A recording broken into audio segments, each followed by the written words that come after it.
Hi guys, my name is Becca Allen. I own Becca Allen Counseling, and today I'm kind of here to talk to you about some of the things that I do. I have a certification in eating disorder therapy, and I also have a certification in perinatal mood counseling. So both of those I've been using a lot here in my new practice. Wonderful. Okay, so counseling. Yes. Right? Similar to therapy? Yes. Okay. So it's just a different license. So I am an LPC, so it stands for Licensed Professional Counselor. Okay, got it. So talk to me about moms, right? That's what you see. Moms, yes. Right? So moms, I see lots of moms. So the perinatal period is basically from conception to the first full year of your child's birth. And that's a very delicate year where many things can happen. It's also a really lonely time. So this is the opportunity as to when we can sometimes fall into those categories of the mood disorders. And so they actually refer to them now as PMADs, which stands for perinatal mood and anxiety disorders. So that accounts for your postpartum depression, postpartum anxiety, PTSD, OCD, postpartum psychosis, all of those categorized into this one section because it just looks different. So it's like anxiety outside of pregnancy looks very different than anxiety, postpartum anxiety.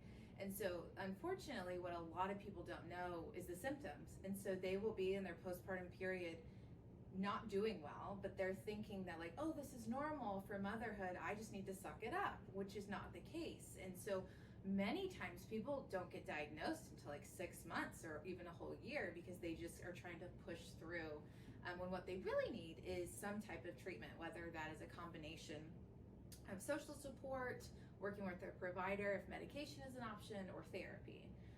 So those three things together really set you up for success because it actually is highly treatable. It's just you have to get to a provider. Right. Obviously, early intervention is going to be key here, but it doesn't mean that a year down the road you couldn't still get treatment and benefit from it. I think the hardest part is, once you're done with your OB at 6 weeks, you're done. Oh yeah, you don't get any other checkups. And You're done. so many people are working for that to increase the amount of checkups mom get, but it always comes down to money. And so if you don't know that you need another checkup or that what's going on is not typical for you or this period, you don't know to call your provider. And so it's just really, I always encourage so many of my clients, like, educate yourself, educate your family members so they can help you see things that you might not be seeing or that you might be trying to normalize or say like, this is normal, my friend did this, when you actually need care. Yeah, very true. A lot of times, we hear postpartum depression, postpartum blues, right? The baby blues. People say, oh, it's just your hormones, you'll be fine. But then there's also anxiety, postpartum anxiety. Very true. Can you just lightly touch a little bit on the three of those? Yeah, so baby blues. Super common, about 80% of moms have the baby blues, and it typically peaks from the 2nd to the 5th day after birth, and it stops after 2 weeks. So there's no, in all the research, there's not a specific reason as to why some of us go through the baby blues. What they always kind of end up on is just this huge hormonal shift. But the thing that is very important to remember in baby blues, you always, your self-esteem is not changed. So of course you're going to be more tearful and crying for no reason, and you're like, why am I crying about diapers? There's nothing about diapers that's sad, but you're able to bring your mood back. It just kind of dips as you're trying to adjust to this new life being a mom. Even if it's your 2nd, your 3rd, your 4th, your 5th child, you can still be at risk for the baby blues. Now, postpartum depression is a more severe case. So it's like, it's not going away after the 2-week marker. So your mood is very down. Your self-esteem is down. You could be having suicidal thoughts. You're just so overwhelmed by all this new weight of being a mom that you're not able to cope. And so some moms struggle with taking care of themselves. Some moms struggle with taking care of their babies. There's a lot of different criteria that can happen in postpartum depression, but it's truly just your mood is really low. You're not able to cope. You're very irritable or agitated. I think I said earlier, some moms have suicidal ideation during postpartum depression. And then we've got postpartum anxiety. And what's cool is like the last probably 5-ish years, they finally categorize them in 2 different things. However, they often happen at the same time. But a great example of postpartum anxiety could be like, so your baby's asleep. You're like, yay, baby's asleep. Now I can sleep because everyone always tells me sleep when the baby sleeps. And then you're just laying there freaking out like, oh my gosh, is the baby breathing? Oh my gosh, am I a good mom? Oh my gosh, this, oh my gosh. So it's worries on the extreme, and it can be just specific to baby. It's like, am I gonna have enough money for them to go to college? Am I gonna do this? And it just takes over, and it's so exhausting. So it's similar to just your regular generalized anxiety. It's just very focused on baby and you and how you're adapting to all this change. Okay, that totally makes sense. And I feel like, my son just turned 1, and it's so funny to reflect back on that first year. Yeah. It's that survival year. Oh my gosh, I know. I've had this conversation with my husband a ton. Like, when he was 6 months, I was like, oh my gosh, I definitely had this. We definitely had that together. We didn't know because we just didn't know the symptoms. And this is also really hard as a provider too, because it's like you pride yourself on knowing these things, but then you sometimes don't see them when they happen to you, which is why it's so important for the people around you to help you find support when you need it. Totally. And to kind of sit there with you and figure out like, how can we move forward instead of you staying stuck? I always joke that providers make the worst patients. Oh, yes. Oh, that's so true. And I'm like, I look at myself, I'm like, oh, this is, but it's true. Regardless of who you are, regardless of your background and education, doesn't matter financial status, nothing. I feel like when it comes to your moods and your thoughts and how you're feeling, like none of that matters. Well, that's a great point to bring up, because things like, so most of the time, like your class is a protective factor. Not for PMADs, not at all. Like that might help you get to resources sooner, but that it does not block you in any way for being susceptible to that. Yeah, totally. So that's always an interesting thing to think about, is like, this isn't a protective factor for me, which it might be in other times. Exactly. It can happen to anyone. Okay, so talk to me about, so you just opened up recently, right? Yes. 2021. You decided to go solo after, working somewhere else for a while. So tell me about some of the services that you're providing here. Yes, so I offer 2 different types of therapy. One is called radically open dialectical behavior therapy, and this treats disorders of over control. So people who have too much self-control and too much of anything can be a problem. So just the really rigid people, probably like you and I could benefit from it. It's a great therapy. It's my favorite, but that kind of treats one population, and then standard DBT or dialectical behavior therapy treats the under control population. So these are the people who are just more impulsive. They're more emotionally expressive. They can be really fun to be around, but because of their inability to slow down, it can cause them problems. So both extremes I can treat. Now, when it comes to moms, things are always different. So we have to adapt and be flexible. Probably one of the most helpful things, and this is like, again, very just for this period of time perinatal, where support is so key. Other times in life, they talk about support, but it doesn't actually have evidence-based research that shows it makes such a significant difference. So finding a support system is great, whether it's your family or your friends or an online community. Educating yourself is so important, which is why over the last couple of months, I created an entire course. It's a 6-week course that teaches pregnant and postpartum women all about PMADs. It teaches them probably like 5 skills as to how to address that anybody can use with no tools. We go over nutrition, we go over body image, we go over acceptance of my entire life has changed, and I'm never gonna be the person I was before because I'm this new person. So that was really enjoyable to create, and that starts on April 4th. So it'll be an online class, and it'll just rotate every 6 weeks. So whoever is available in the state of Texas, or I also have a license in South Carolina, they can join online for that. And I just think it'll be a great help for so many moms who don't have the tools, or they can't afford therapy, or they don't know where to go, or they're not able to commit fully. It's just a great place to get a lot of information in a short amount of time without, having to dive into some massive commitment. Totally. It's a great starting point, to see if is this all you need, or you need to go a little bit deeper. Yes. Right? So resources, there's tons of resources in this course, which that's what we need. Like, I remember after I had my son, I was like, I have no resources. I was in the hospital for like 21 days, and they didn't give us any resources of how to adapt to this. I had friends, but it's like, I don't know if I want to tell you what's going on, or I'm scared, or pandemic baby, all of these things. So there's a ton of free resources out there. There's tons of books that are very helpful for people who enjoy to read and learn like that. So I'm really excited to be able to provide those in this class. Yeah.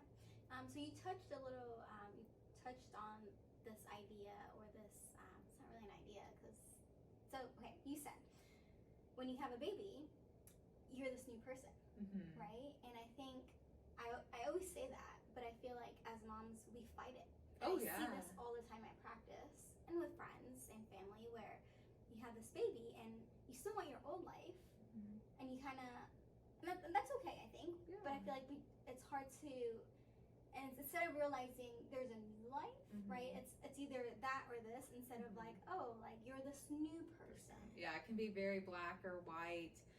It's also really hard because if you have a partner, you look at them and their life is the same. And so it's so common to have tons of resentment towards your partner who you love, but you're mad that like they still have their life and you're over here trying to figure out like, okay, I need to prepare the milk, I need to buy all the right clothes, I need to get the stains out of these things. It's so much weight on a shoulder of moms that isn't always seen. But yeah, you're a totally different person, and we actually spend time like grieving this loss that I'm not the person I used to be. And it's okay to be sad about that.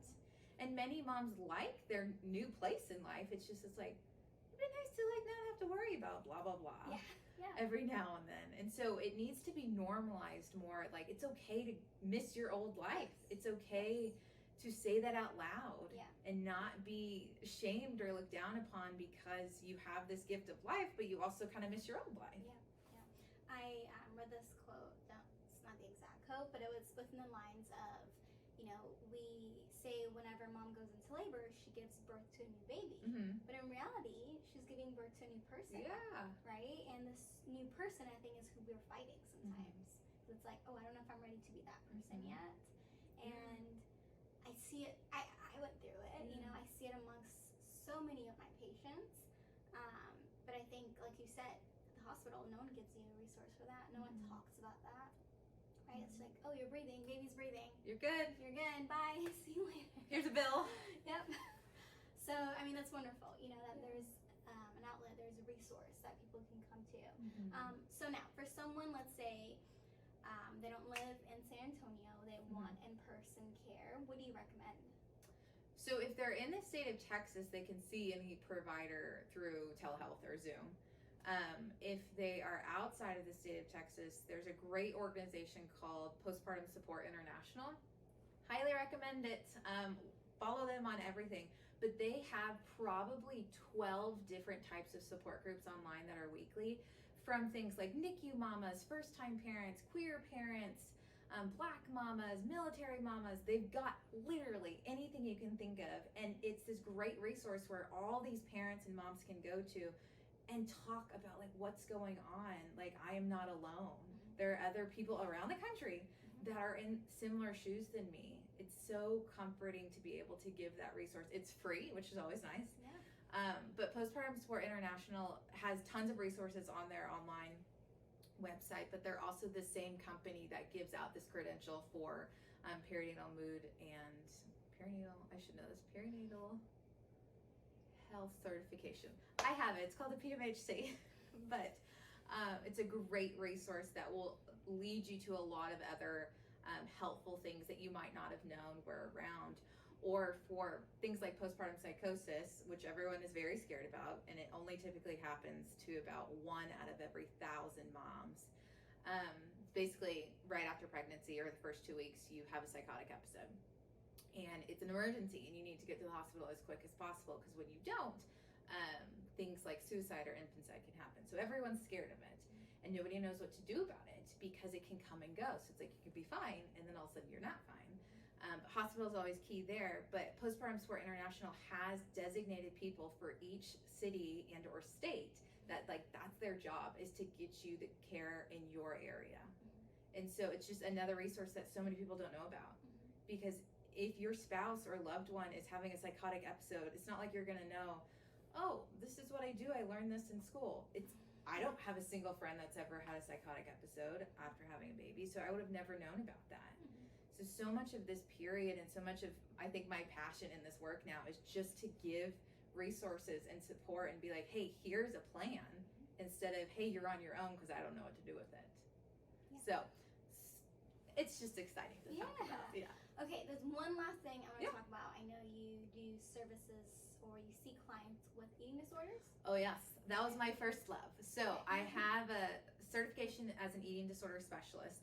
And basically how I got to perinatal mood disorder work is because I was having clients with very severe eating disorders then get pregnant. And then their eating disorder totally changes from that. And so it's kind of like the sweet spot of both. But because your body changes so much in such a fast time, it is very common to start having disordered eating behaviors. And basically all that means, disordered eating patterns is like, I'm dieting, or I'm saying I shouldn't eat carbs, or I'm doing intermittent fasting, or any of those like hip things that are happening right now. All the fads. Yes, all the fads. None of them work because diets don't work. Diets are short term. They're not sustainable for anybody because we're human, and at some point we want the dang Cheetos. So what works is allowing your body to have whatever it wants, but doing everything in balance and moderation. So instead of saying no, or this is a healthy thing versus this is an unhealthy thing, you're signaling like to yourself or to other people when you choose the non-healthy thing that you're choosing the non-healthy thing, and that's bad. So kids are like sponges, and they pick up on everything. And when you tell them certain things, or when you say something about yourself, they're like, oh, well, do I do that? Or, oh, should I be eating a salad too? When it's like, eat a salad because you like salads. Don't eat a salad because it's making you miserable and you think eating salad's gonna make you lose all your baby weight or something.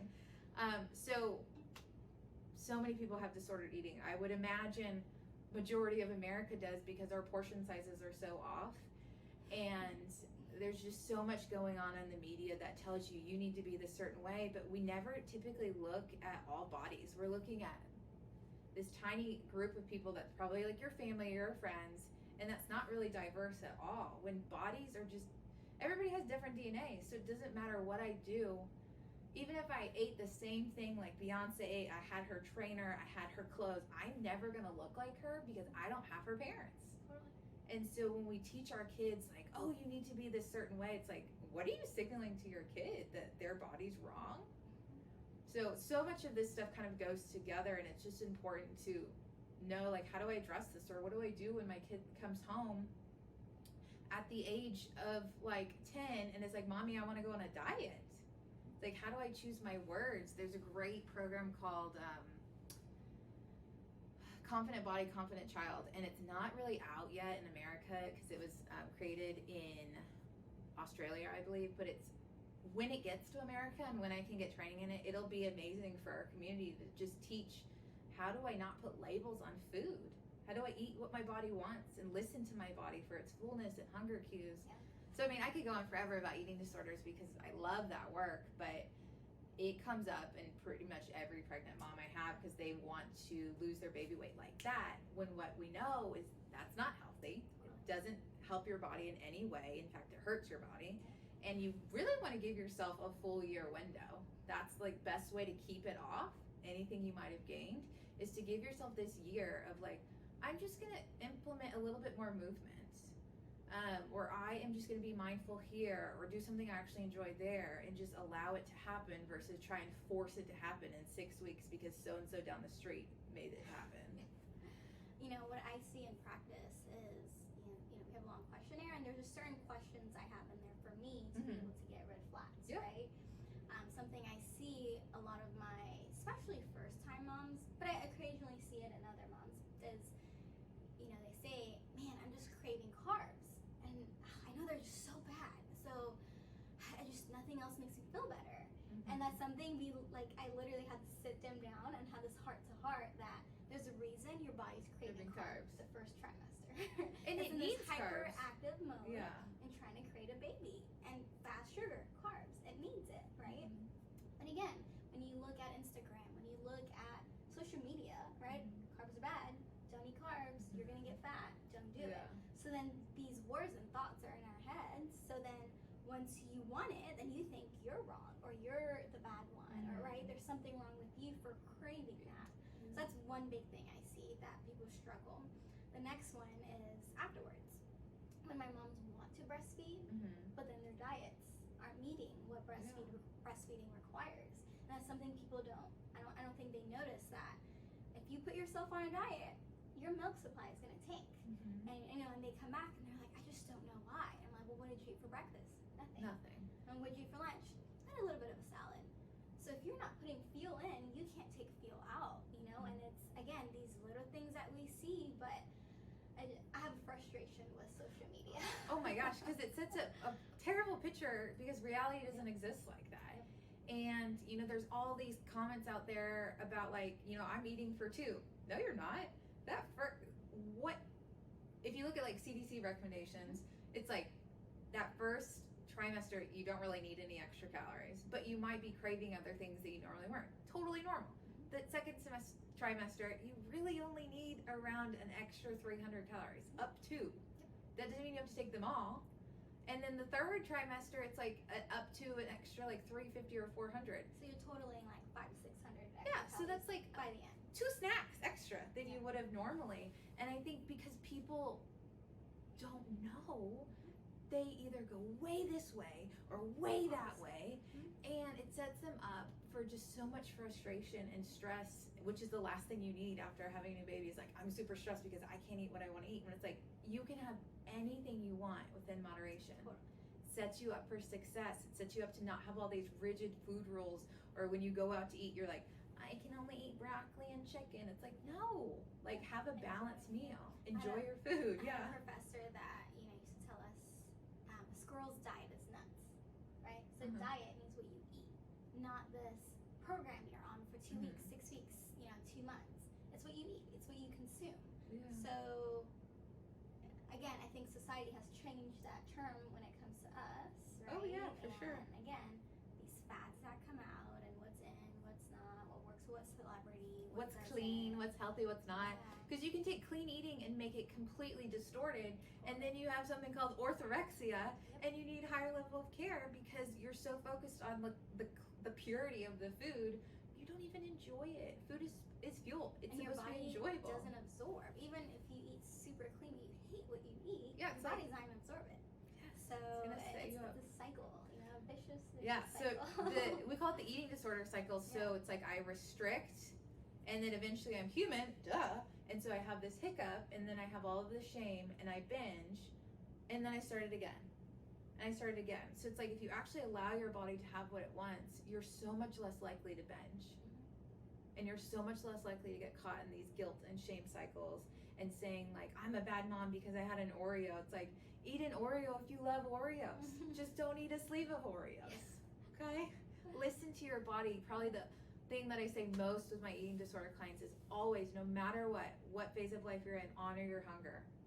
If you do not honor your hunger, if you're truly hungry and you don't honor it, you're just going to binge, which is going to make you feel that much worse.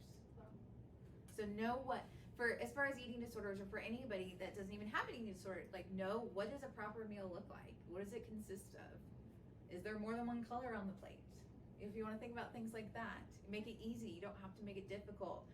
Weighing your food is a no-no. What do you want to teach your kid? You need to weigh out your cheese and your apples before you eat them. Can you imagine like a kid going to school with like a little weight? This is what my mom does. Like, no. Yeah. So it's just a lot. It is. It's so much. And anything else you'd like to add before we wrap up? No, just that I'm passionate in my eating disorder community, and I'm super passionate in my perinatal disorder community, and if anybody needs resources, I'm always happy to give them, because if I can help just one mom or one dad or one partner feel more successful in this journey, I've done my job. Wonderful. Okay, so we'll tag her information. Y'all have any questions, feel free to reach out.